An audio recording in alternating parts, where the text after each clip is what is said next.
Hey guys, welcome back to this beautiful channel. It is me, the Chainsaw Maniac, and I'm back here with another one of these videos, helping you guys on your webcomic dreams, making them come true, even though mine really hasn't yet. But Rome wasn't built in a day, as they say, and I literally just started getting into my webcomics, so who knows what the future holds. Don't forget to subscribe and like the video if you enjoy my content, and I would really appreciate all the support. Go ahead and check out my webcomic as well on Webtoon and Tappers. The links will be in the description down below, as well as many other social medias that you guys can follow me on. So as you can tell by the title of the video, this is more directed to those of you who are discouraged to start making a webcomic because you may believe your art and your drawing skills are not really that good enough yet, or will never be. And my advice to you is just do it. Just do it, okay? Get started on those webcomics. If you have a story to tell, and if your story makes you feel passionate about telling that story, tell that story, because your chances of people liking or relating to the story may be greater than you think. I mean, there's like 7 billion people in this world, okay? Probably over 7 billion, okay? There's a high chance that many people will see your work, although it depends on where you post it. But so far, Webtoon has been very, I guess it's very high chance of people seeing the stuff on Webtoon. There's a very big audience. You know, it's just a matter of you making your comics stand out. Although the chances of you on Webtoon, I think, is very low on getting featured, and many other creators have talked about this. It's just good to get your ideas out there, get your story out there, get your story that you want to tell, get it out there, okay? Because I mean, what is there to lose really? Because if you don't put out your story, then you're not gonna gain anything anyway. So what really do you have to lose to put your story out there? And I mean, you're gonna get criticized, and people are gonna talk about your stuff and whatever. Just don't pay that mind. Accept good critiques, but the ones we can obviously tell they just critiquing to really stir up some emotional response for you, or some sort of hatred. You know, just move on from that. Don't mind them. You tell your story the way you want to tell your story, and you keep true to yourself, man. Now you're probably thinking, well, I want to do a webcomic, and but my art isn't really that impressive. It's not good enough. I don't think I'll be able to really catch the eye of many people. And to that I say, doesn't matter, okay? Doesn't matter what your art looks like, doesn't matter what your art skill is like. Just start your webcomic, okay? Having a good art style is only really a small part of having a great webcomic or a comic series in general. There are really simplistic art styles out there that has the biggest following, even more than like most of the great webcomic series in terms of their artwork that's actually really good. And even people who don't really have the best drawing skill, their webcomics, I mean, it explodes out of nowhere sometimes, and them just putting it out there and telling their story is good enough for people to actually get behind it. And the best example of this is the creator of One Punch Man, as well as Mob Psycho 100. And it's actually those were all adapted into anime series, but it started out as a webcomic that one just started, and just to improve his drawing skills. And he did a One Punch Man a webcomic series, which I think is still ongoing till today. I'm not sure about Mob Psycho, but now it's like this big thing. There's a new One Punch Comic Man manga out as well. And now we also have the One Punch Man anime, which picked up from the webcomic as well as the manga series. So I mean, it's really a matter of how much you want to apply yourself to your work and just getting it out there, man. But if one had a story to tell, and regardless of his art, He told the story, and now he has arguably the best anime and manga franchise out there compared to all the other anime. I mean, One Punch Man, yeah, the moment it came out, it was like a hit. Like, people loved it. The comedy, one always has this weird type of well, I would say unique type of comedy style that he does, and I mean, they really hit with the fans and the people who really supports him and love just general anime fans and manga fans, and now it's a giant thing. So I mean, if you believe that your art is good enough, it will be good enough. Okay, that's all it is. It's just a matter of mindset that you're in and applying your work. One of the biggest mistakes you can make really is to compare your art to other people's art, because you don't know what those other people have gone through to get as good as they are today. And I used to be guilty of the same thing. I mean, I used to do the same thing. I used to look at other people's art. Like, I had like a friend who was really good in art. I spoke about this in the last video, and it was almost like he was born with a drawing talent. But to be honest, I don't know his background. I don't know exactly where or how he started drawing. He actually told me it was from he watched a lot of TV series, so his mind kind of studied it in a way through like his own little study sessions, I guess. So obviously he had his own training. Me at the time had no training. Okay, the only training I had was tracing Dragon Ball Z pics that my cousin had, and yeah, that was technically my training. Tracing all those Dragon Ball Z images, it really helped actually learning the Dragon Ball Z art style, and then that was the basis I built my art on. So yeah, a lot of inspiration came from DBZ. So yeah, and yeah, I just built onto that, and I looked at exactly what the other artists were doing, all the professionals, how they did it, how they mapped out the faces, how they mapped out their bodies, how they planned out the positions, the posing. And I just like kept drawing and drawing and drawing, and then eventually I just got good at it. So yeah, I wouldn't say I'm the best, but I mean, I'm pretty decent at it, right? The thing you shouldn't, and especially like, you shouldn't really compare. Do not compare your work to other artists, especially the professionals, the ones who actually does this for a job. They've been doing this for a very long time. They have like about 12 years, 15 years experience in drawing, artwork, or animation or whatever. Do not compare yourself to those people, because they have the experience, whereas you are probably just starting out. You're just trying to getting the feeling of like your artwork, how your line work, your coloring, your shading, whatever it may be. You're getting started in that. You haven't really gained as much experience as they have, so don't expect your art to look like theirs or look as good as a professional artist at this point. It will improve over time. So yeah, of course your art's not going to be as good as theirs if you're just starting out or have less experience, because you haven't gotten there yet, and these things take time. Everybody's eye for art differs from person to person, and the artist's preferences might just be different from others. This goes into finding your art style, as well as what works for you might not work for other people. And every professional artist always struggles with certain aspects of their art, and you might even be better than those professionals in something that you specifically do for your art. So it all depends on you. Just gotta figure out exactly what you're good at, what's your art style, and that's all part of the learning process, your learning journey, as you can say. You will pick up certain things that you would like to implement into your art, and you may apply it however way you wish to apply it, and you grow as an artist as you go along.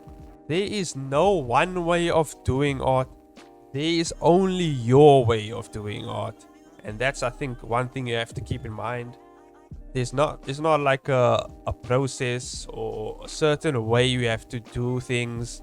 Of course, you can look at the professionals, you can look at videos and stuff, and look at how other people do their work, and try and implement things that may benefit you, and then just discard the things that maybe discard the things that maybe you don't agree with, or something that doesn't befit your art style.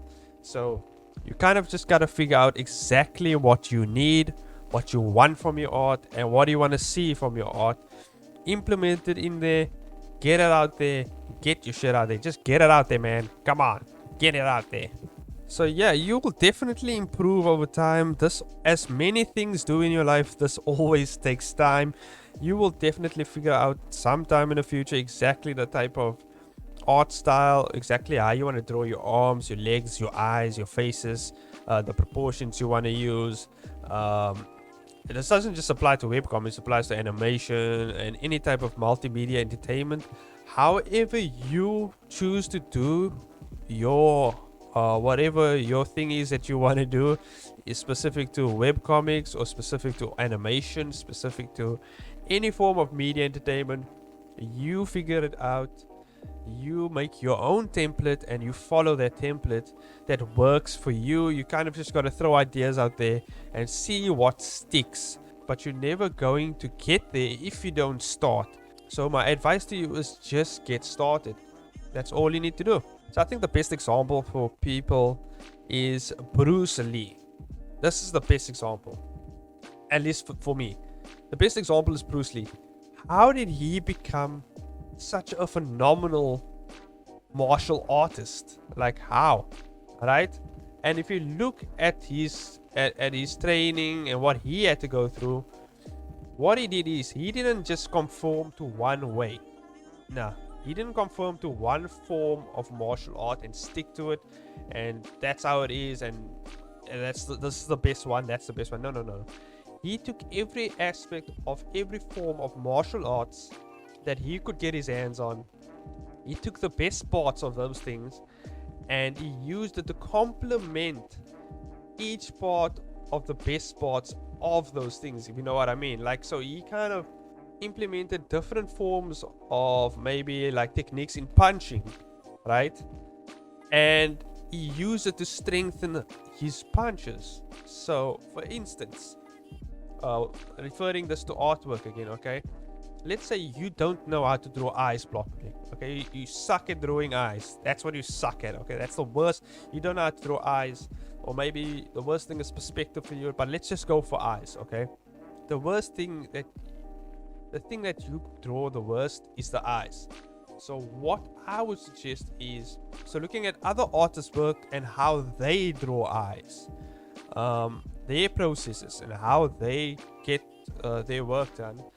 Then what you do is take aspects of those certain eyes, pick like about like 5 different eyes that you like, and I would say look at all 5, look at the parts of those eyes that you like, and then mash it together. Okay, create your own form of the way you draw eyes. And I will go more in detail in this when I do my finding your art style video. I'm gonna make a video in the future on how you can find your art style and how you can improve in your art style. So yeah, so with that example, like, so if you find different forms of eyes, different ways, different artists that you like draw eyes, you enjoy, you like the way they draw eyes and the specific parts of that eyes that you like, you mash it together and you will form your own art style of eyes. So like, there you go. So the best parts of those artists' eyes will be implemented into now your artwork, and this is how you actually improve your artwork.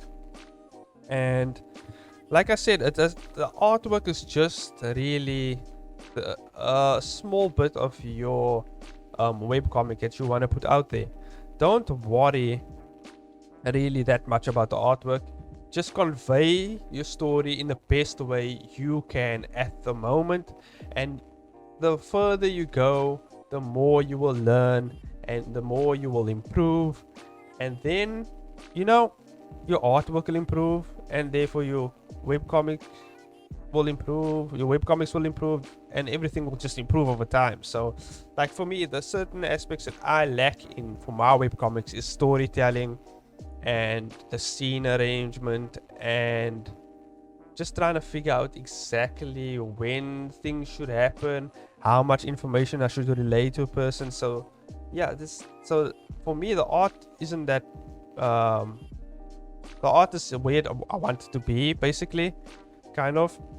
There's certain parts that I would probably improve, maybe with shading, coloring or whatever, but right now it's fine where it is.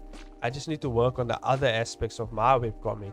So yeah, I mean, you guys might be better at telling stories than me, and you guys might even excel in that, and then you'll, get up there, and my art will be probably decent, like really decent, but people might not be interested in the overall story.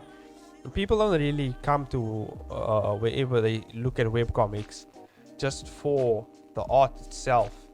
They come there for the story and to engage with the artist, and yeah, and some of them just kind of looking for inspiration to really start their own webcomic, or just looking to be inspired for their webcomic story. So I mean, yeah, so definitely my best advice I would give you guys is just get started. Don't let your artwork delay you. Just get it out there. That's one of the things that I regret, is not starting earlier. Okay, because I remember in 2016 I wanted to start a webcomic, but I was like, man, I don't know, look at all these other people's webcomics and it looks pretty good, like the artwork and stuff. And I realized, oh my god, they have whole teams working behind them, and it's only me drawing the comic. I can only draw about like 30 to 40 panels each episode. I don't know if I can compete with this and whatever.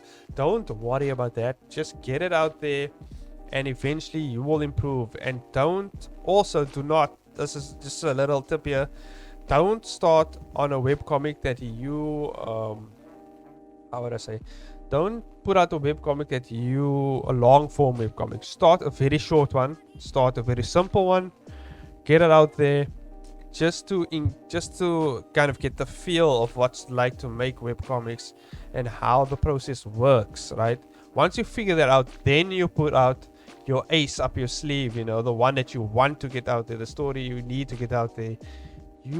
Once you improve in everything else and you feel like you're decent enough to start a webcomic, start that specific webcomic that you wanted to start, then you do that. But for now, just start small webcomics, even if it's just 10 episodes or 15 episodes each webcomic. Get it out there, get your experience, and improve your work. Okay, so that's it for this video, guys. Hope you enjoyed it and hope you learned something, because I actually like reflecting on these certain topics, and I actually learn a lot from myself, just like conveying these things. And sometimes I even gather more ideas from conveying these things, and I just get to express myself, and it kind of helps improve me as an artist. So yeah, if you enjoyed this video, go ahead and subscribe for more content like this. Let me know what you think in the comments below. I put out videos discussing webcomics and multimedia entertainment topics every Thursday, and if you enjoy gameplay videos as well, I put that out every Tuesday for you guys. However, the month of Ramadan is coming up, so I will be fasting in the month, and it's a really holy month, so I'll mainly maybe not upload as much this month, but I'll try to upload as much as I can. And yeah, you guys just have to bear with that. I will definitely be posting more after Ramadan, so thank you guys for the support. If you liked this video, go ahead and find that like button and press that sucker down like it was your job, and I'll see you guys in the next video. Bye bye now.